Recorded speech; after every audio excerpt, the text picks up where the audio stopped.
Magandang umaga po sa atin lahat. Ang ina-expect natin na answer, yung sagot sa articles of impeachment, ay sasagutin dapat yung mga alegasyon ng mga facts na andon. Pero kung titingnan kasi natin yung naging sagot ni Vice President, ay mukhang ang gusto niya ay ipadismiss agad ang kaso.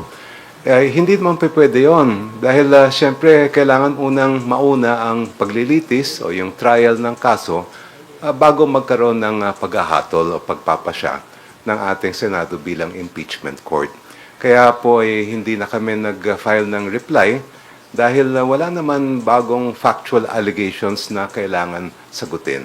Ang kailangan ngayon ay litisin na agad ang kasong ito at kami naman po sa hanay ng prosecution ay handang-handa na magpresenta ng ebidensya. Thank you.